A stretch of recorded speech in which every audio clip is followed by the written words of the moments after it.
President Bola Tinubu has renamed University of Maiduguri in Borno State after former President Muhammadu Buhari, who died last Sunday in London, was buried on Wednesday in his hometown of Daura in Katsina State. The announcement was made during a special Federal Executive Council meeting at the Presidential Villa, Abuja. Tinubu said the move was to honor the legacies of the late former president and what he stood for in Nigeria. This development comes as the latest in a long line of similar rechristening of national monuments and institutions in Nigeria. Now, lawyer and public affairs analyst Maxwell Opara joins us now to have a chat around this and the need for due process in affecting those changes in identity where necessary. Maxwell, it's good to have you with us as always. So let me start by asking, what happens from a legal point of view? What happens when students and academic staff are opposed to renaming a federal institution? Do they have a say here?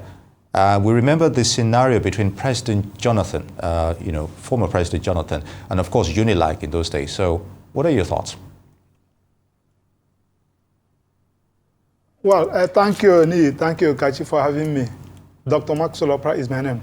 Now, in the first instance, the legal aspect of it, there is a legal framework, there is an act that established the University of Maiduguri, and we call it the University of Maiduguri Act.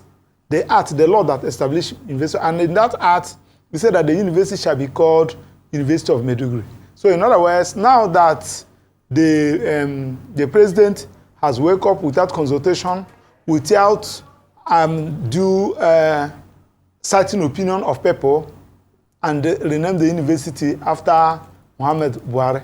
So there is every need for the National Assembly to amend that act, because University of Maiduguri is a federal university, and the law there is being made by it was established as a result by act of National Assembly. So they should amend that law for the name to be reflected there. Then the question there is that whether anybody can challenge it. Of course, somebody can challenge it, because one, the alumni of that university, the students' union government of that university, they can challenge it. Now, listen, let me start by saying that university is a very serious, disciplined environment. It's a place of teaching and orientation. It's a place of research. It's a place that people would like to associate themselves with. It's quite different from barrack. It's not a motor park. University, when you are talking about university, your certificate matters. The university you graduate matters. Now, the president yesterday said that the reason or the grounds upon which he renamed that university with the name of our immediate past president, late President Muhammad Buhari, for what he stood for. Now, the question there is that what does the President Muhammad Buhari stood for? One, he is not an academia. Two, President Buhari never believed in education. You see how he frustrated the university during his time. Three, President Buhari is not a Democrat. He carried out a coup that removed a duly democratically elected government there in 1983. I can go on and on and on. President Buhari is somebody who never believed in democracy. If you during his administration, if you protest, you will be arrested, or he will organize another counter-protest. President Buhari, you see how President Buhari destroyed our judiciary. When he used inferior court to remove CJN, when he, upon his resuming power as the president, he started attacking judges. Since then, our judiciary never remained the same. So I can go on and on and on. On what basis are you renaming a university? Now, his own certificate as a president is questionable. His secondary school certificate and primary school certificate is questionable. On what basis are you associating President Buhari with a university? You have parks, you have railway station, you have barracks that you can name after him. So it is an insult. Personally, I thank God that I have finished my own education. I'm done with my PhD. I cannot even allow any of my relations or my children to associate themselves with University of Maiduguri, bearing the certificate carrying Muhammad Buhari. We should do something in a proper way, for goodness sake. Now you ask yourself, what of the first professor University of Maiduguri produced? Who is the person? We should know the person. The first person that made first class in University of Maiduguri. Where is the person? The person that started in University of Maiduguri, graduated and made first class and started teaching there and become a professor there and retired there. Where is the person? So you did not name the person, name the university after the person. It's somebody that never believed in education, somebody that never believed in rule of law, somebody that destroyed almost every democratically institution we have in this country during his own time. This issue of whitewashing, praising somebody to please the family or this, we should stop it for goodness sake. That is the only area to move this country forward. If somebody is a dishonest person, call the person a dishonest person so that those who are coming behind will know. Like now you have a child that is 7 years. In the next 20 years, the child will ask you, why do you name this person? Because I have read the history of this person. This person, when he was the president, he used an inferior court to remove CJN. He made sure that nobody protests. He destroyed, he removed, he carried out coup and removed a duly elected president. Now, on what basis are you trying to please him? Are you trying to elongate him? Are you trying to immortalize him? Simply because he will rule this country for 8 years and draw us, borrow this country, borrow money that we can't even accounted for 8 years. That he was former governor of old Borno State. That's just it. You become a president without making impact, and you died. People are elongating, people are clapping hands for what you stood for. So I don't see the reason. If I have my way, I will challenge that act. But of course, you know, Nigeria, you see the situation we find ourselves.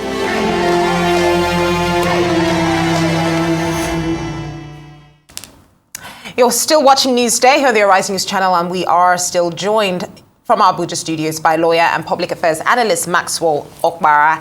We're discussing the due process that should effect the changes as it pertains to naming public institutions and monuments, leaders, prominent leaders within Nigeria. And you had just spoken extensively as to why the late former President Muhammadu Buhari his name should not be used with regards to renaming the University of Maiduguri.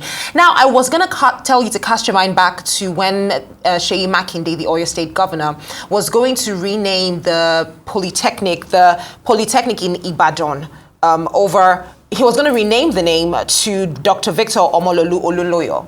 And the students came out in mass to protest this decision. Now, remembering that, like you said, you know, you were asking, is this man what did he do for the University of Maiduguri? Now, this man was a Nigerian mathematician, engineer, politician, as well as the former governor as well of the state. But in terms of his intellectual prowess, he had those benefits. Yet, the students did come out to still protest this decision to rename the Polytechnic after him. My question to you now is the grounds for this for you, former President Muhammadu Buhari's legacy, and the fact that you feel it does not correlate to being named after any prominent institution in Nigeria? Or is your grounds the fact that due process has not been followed in the renaming of this institution? Which would it be? They are all inclusive. In the first instance, the due process was not followed. Because one, let me just tell you this. I have been receiving awards. And for you to give me award, you should tell me the reason why you should give me award. Most of the times, they will ask you to bring your profile. Now, tell me one single thing that you can remember President Buhari for. One, somebody will tell me that during 1984, he launched an operation war against indiscipline. Most of us were still young then. Now that we are adults, we witness everything. During 8 years of President Buhari as a democratically elected president, in quote, that is when Nigeria had it the worst. That was when we begin to see people going to the House of Judges in the midnight to attack them using the SSS. That was when we begin to see people using the president using the military, the army, going to a house of a civilian in the name of Operation Python Dance to kill the people that were supposed to rule. This is when we see people, you don't protest. This is when you see people, you remove the CJN with imperial. I can go on and on. This is the time they borrowed this country, but they borrowed our hearts out. And they share the money. As they're borrowing, they are sharing the money. I can go on and on. Anybody who is praising President Buhari, trying to give him, just like what President Tinubu is doing. President Tinubu is doing this thing so that the president that will be coming will also do his own. Well, probably after ruling, live his life and leave this planet Earth. So that was what he's doing. He's trying to leave a legacy. It's not as if that, you know, that Buhari did not do anything for this country, for goodness sake. We are talking about 8 years. 8 years. Do you know how many persons that died during Buhari's regime? And are you talking about discrimination? This is the time the president refused to allow the chief of the service chiefs to go. They destroyed the entire military. I'm talking about the army, the navy, everything you can talk about. This is the time the entire ASU lost the entire academic section in the name of strike. So on what basis are you going to, if you want to say that you have park, we have a Otako Park there, we have all those barracks there, not to university for goodness sake. Nobody, I know that I'm speaking the mind of most of the alumni of UNIMED. None of them will be happy. You did not, when you're talking about naming universities before people, you can see Obafemi Awolowo University. Somebody can tell you what Papa Awo stood for. When you're talking about Ahmadu Bello University, people will tell you what Alhaji Ahmadu Bello stood for. If you're talking about University of Unizik, people will tell you what Nnamdi Azikiwe stood for. Now, what does this man stood for in academics? So, morally, it is wrong. Legally, it is wrong. In fact, the way and the manner, go and cite people's opinion. This is a country that a president died. People were going their normal business. Even when they force public holidays on people use that opportunity to go their farm, do their exercise. Nobody cares. Interview people. All those psycho-fans, all those praise singers that you see. These are the people that benefited from his corrupt government, for goodness sake. What are we talking about? No common Nigeria, no average Nigeria. Go to Katsina, they were jubilating because they lost somebody died. Yes, we saw it. I'm talking about the common man on the street. I'm not talking about all these politicians that kept us where we are today. So the point I am making is that there is no way, it's not justifiable for you to associate President Buhari with academics for whatever reason. So naming UNIMED, University of Maiduguri, after him is an insult. Because we know what University of Maiduguri stood for. We know the products, their products. We see them in the legal profession, the medical profession, and what have you. And we are now want them to be carrying the certificate that will be Muhammad Buhari University. It's an insult. I won't even allow such a certificate to come into my room. Yes, I'm a researcher. I'm an academia. I know what I'm talking about. So the due process was not followed. Legally, it is wrong. I know that the Robert Stamp National Assembly, they will quickly amend the act establishing UNIMED and to include the name there. We know that, I heard them saying, they said that whatever thing the president say, that's what they will do. So this is a captured nation. That is what we are having, what we are seeing. We are praying that when somebody, a good leader will come, probably if you elect me as a president today, after my inauguration, I will remove all of them, including the one named at International Conference. I will remove all of them. You don't do that kind of thing. Nigeria is a serious country. This is not a banana republic, for goodness sake. For you to do something, you consult people. You cite people's opinion. We are talking about democracy. It's not because you are the president, you just wake up at the Federal Executive Council. You say that you have named a particular institution that you don't even know the people that built it after somebody. You don't do that kind of thing. Which institution did Buhari build when he was the president? Tell me one. Or the one he renovated. One. That you now name the almighty UNIMED after him is an insult. The alumni of UNIMED should mobilize and go to court. And they also demonstrate. If during the time of when Jonathan named University of Lagos after Abiola, this president, President Ahmed Bola Tinubu, criticized it. He mobilized people to protest, and Jonathan withdrew it. Why should people not now go and protest? You will see that they will mobilize another group of touts and give them a dangerous weapon to come and attack you. That's what we are seeing. All right, we've been talking about due process in renaming national institution, and of course, Dr. Maxwell Opara, lawyer, giving us his thoughts on these issues. We'd like to thank you for your presence.